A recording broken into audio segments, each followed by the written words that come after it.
Maybe it's just me, but I think that shopping for antiques and vintage treasures is a remedy for just about anything.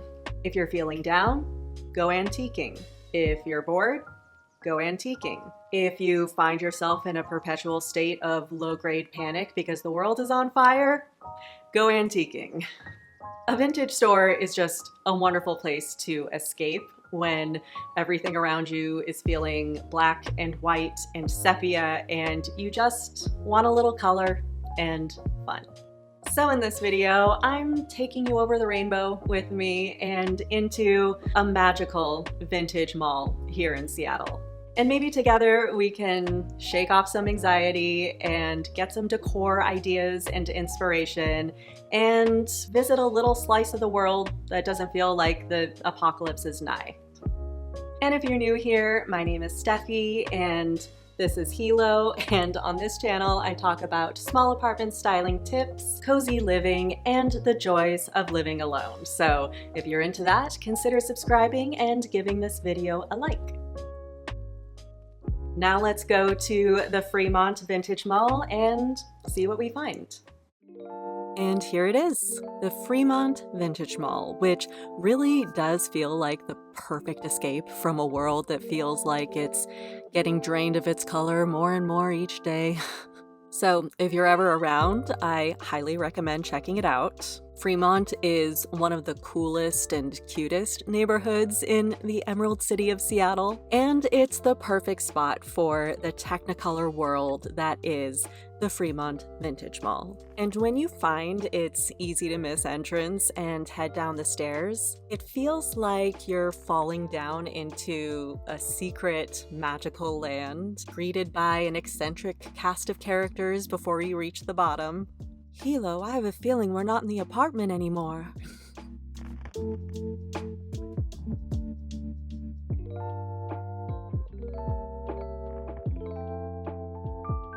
And you would never be able to tell from the outside, but this place is quite huge and filled with all kinds of twists and turns and caverns of pretty things, cool things, weird things. Just about every kind of thing you could imagine is in this shop. Vintage decor, clothing, jewelry, toys, records. You're bound to find something, even if it's just a moment of childhood nostalgia.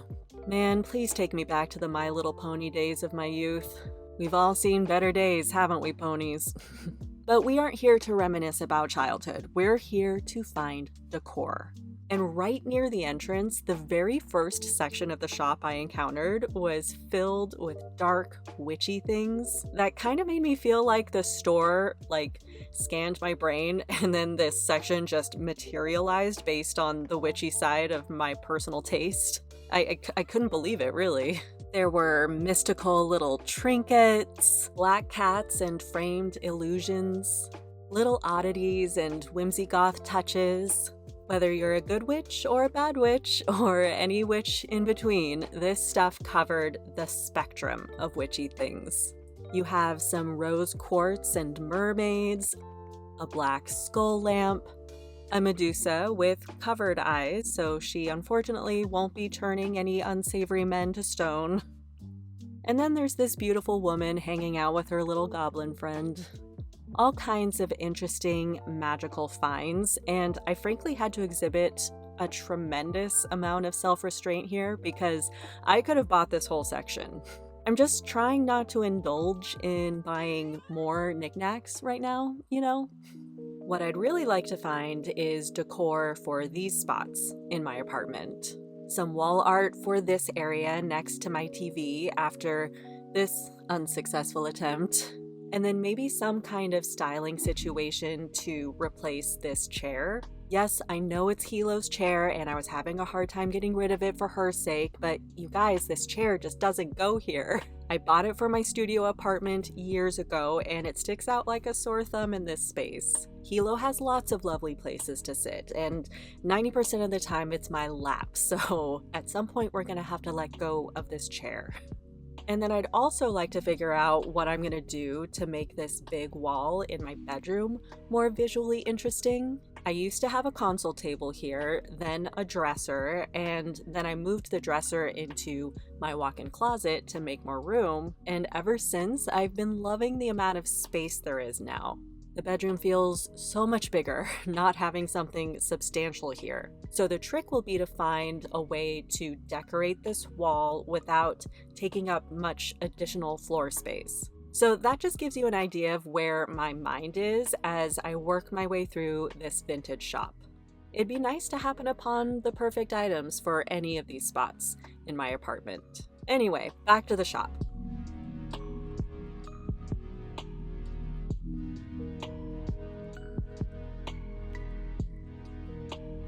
I was finally able to tear myself away from this first section without grabbing any witchy trinkets, and I left behind the cute and creepy voodoo dolls, the bowls of tiny crystals, the shrine-like wall of Frida, the big beautiful eyes of Lena, and the perfectly fanned display of vintage Playboys.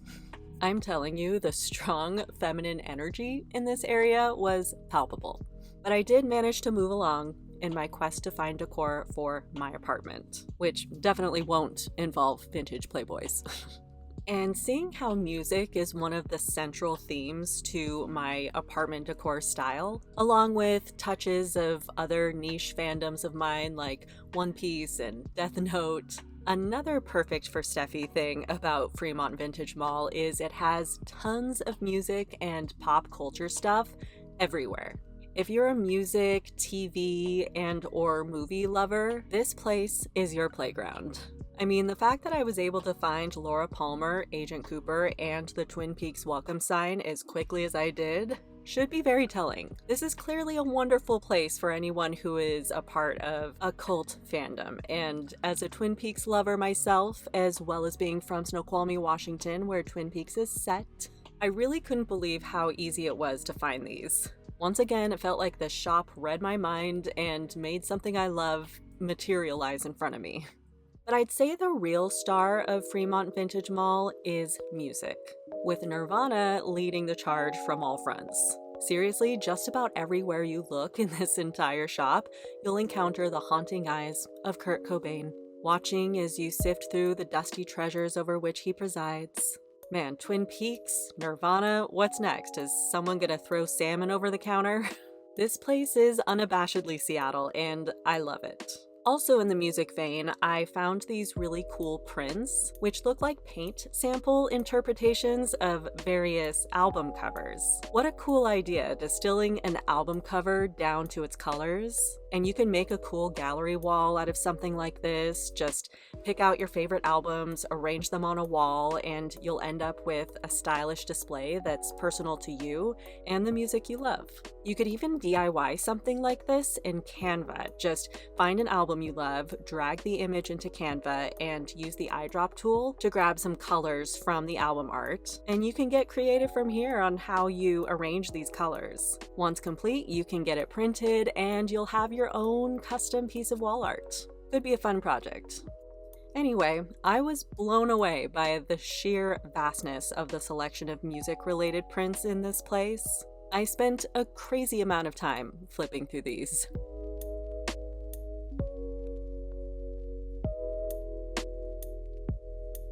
And it wasn't just music and pop culture. They had a print for just about everything. Art Nouveau cigarette ads that make smoking look way more beautiful than they should.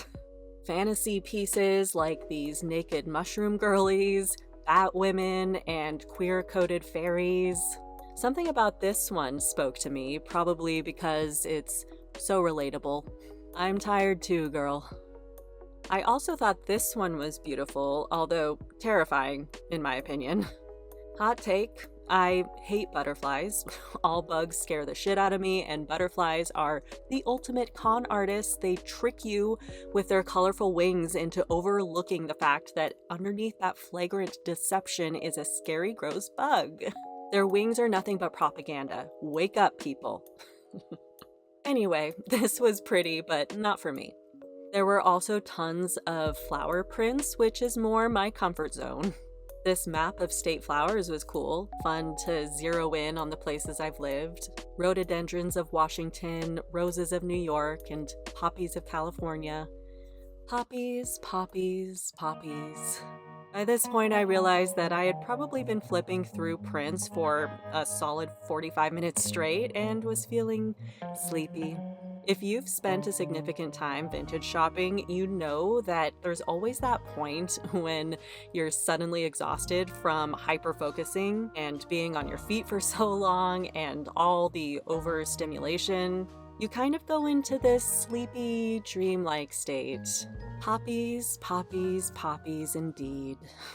But in this moment, you pull yourself together for the sake of the mission and press on. There's so much more to explore, so I bucked up and kept going. And another thing I really loved in this shop was their lighting selection. They had some very interesting lamps that had a lot of character, and there was a variety of styles from industrial to vintage glam, and lots of timeless sparklies.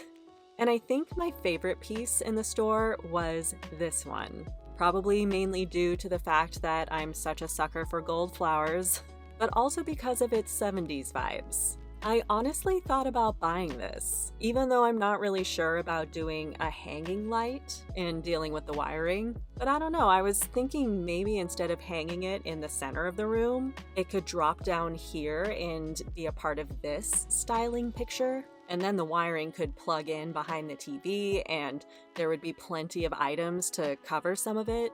I think it could look really good. But ultimately, I wasn't in the frame of mind to make such a big decision. That's a design commitment I just wasn't ready to make. So I continued to browse, hoping something would spark my interest and fit the needs of my apartment. From colorful throw pillows to the odd pairing of wholesome animal mugs with a skull and a glass orb, to an onslaught of Lena Cavalieri faces. She's all over this shop, much like Cobain. When an early 1900s opera singer and a late 1900s rock star are the eyes and ears of your establishment, I think you're doing all right. Definitely passing the vibe check. And then these little cups caught my eye. I know I said I'd resist the knickknacks, but there was something about these. Honestly, it's probably the gold floral design because that's my thing, but I don't know, I just knew I wanted them. And one thing you can do when you're curious about a vintage item you found and you want to know more about it is you can take a photo, then do a Google image search with it, and you'll likely be able to figure out the time period, the artist or brand, and other interesting tidbits about it. After doing that with these, I figured out they're mid-century modern pieces from the 60s from a Japanese tableware line called Nasco del Coronado, which is associated with the occupied Japan period in the post-war era. So you can get some pretty cool info from a simple Google Images search. Anyway, at $5 a cup, I figured there was zero reason not to get these, so I took them to the register to be held for me as I continued my vintage voyage.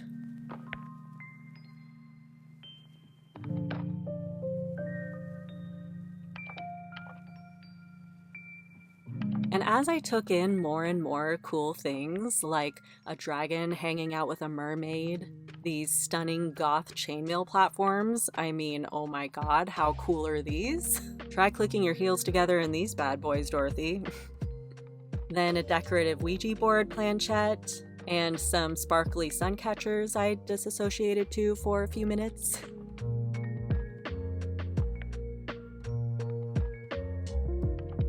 Throughout all of this, I was definitely keeping my eyes peeled for good wall art, which this shop had a lot of. Like, look at this little pastel goth piece. My last video was about pastel goth decor, and here it is out in the wild.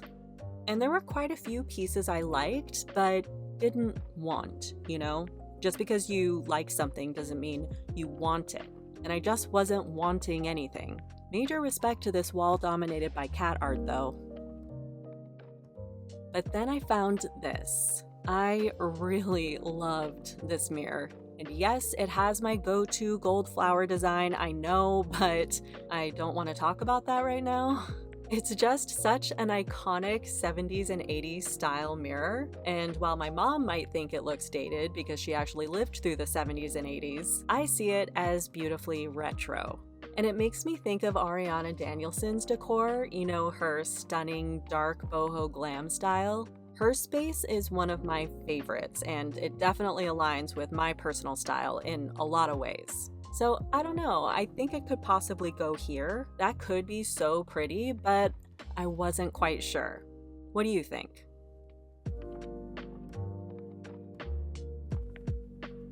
So after contemplating buying that mirror for a while, I resumed my journey through the sea of multicolored glassware, gilded glamour, plastic wrestler guys with their plastic cat companions, and more vintage Playboys. So many vintage Playboys. And I was loving every second of it, although by this point I was feeling so tired. By this time it had been close to 3 hours since I landed in this magical world, and it had taken a tremendous amount of focused brain power, an open heart, and some fierce courage for me to make it this far. I mean, I'm a homebody, and I get tired and, frankly, quite anxious when I'm out in the world for too long. I was feeling my couch at home call out to me, and appropriately, so was this blanket. It felt like it would be a betrayal to my personal style if I didn't get it, you know? Gold and black flowers, 70s vibes, super soft. It belongs to me. So with blanket in hand and cups at the register, I felt like I was ready to go. But not before getting distracted by this ring display. What's a girl to do around shiny objects if not look at them? And yeah, of course I had to buy these two. One looks like you could tell fortunes with it, and the other looks like Hilo. Done and done. And with that, I paid for my fines, clicked my Doc Marten heels together, and made my way home. There's no place like it. Well, that ended up being a pretty successful vintage shopping run. I'm already cozied up with my groovy 70s flower blanket, and I'm excited. Oh, sorry, kitty. I'm excited to try these in a few spots. I think I might put one or two in my kitchen, maybe one next to my TV with that little styling vignette, and I don't know, I'm gonna play around. These are so me that they will go pretty much anywhere in this apartment. Gold flowers, gold flowers. Gold flowers are everywhere. I swear I'm not a one-trick pony. I kind of am, but I can't help it. I love gold flowers. And then of course, I am excited about my new rings. Now I get to wear Hilo on my finger every day, as if I wasn't already enough of a devoted cat mother. Honestly, I had to get it. I mean, look at its face. It even has the same dissatisfied with life scowl that Hilo always has. Let me know if you think I should go back and get that mirror with the gold flowers. You know what I feel like? I feel like the character in Breaking Bad, Hank's wife, you know how she's always wearing purple and all of her decor is purple and it's never mentioned. It's just a fact of her character that she is like addicted to purple. I feel like that is me with golds and specifically gold flowers. It's like a compulsion of mine. Speaking of gold flowers, actually, from my last antique shopping trip, which you can watch in this video, everything I found was gold flowers, these two trays, and then this piece of wall art. And if you'll remember, I hadn't decided where to put the wall art at that time, and I asked for your guys' opinions, whether it should go on this wall, or this wall. Well, it turned out it was none of the above, because I ended up putting it in this hallway on this hallway table. I honestly just put it there just to temporarily be there because I needed to go get some stuff to hang it and, you know. Then I saw it there and did a little bit of styling around it and was like, this is the spot. Now my hallway doesn't feel like kind of a throwaway area. Now it feels intentionally styled because of this piece. So, you know, sometimes surprises happen in the styling process. But yeah, anyway, let me know if you think I should go back and get that mirror. And if you want some more antique shopping fun, then definitely watch this video of mine next. It's the one where I found the gold flower wall art as well as the gold flower trays. Not to spoil it. But if you liked this video, that video is kind of a sister video to this. Only instead of a Wizard of Oz theme, it's an Alice in Wonderland theme. So give this a watch next. Hilo has burrowed herself into the blanket. I think she approves.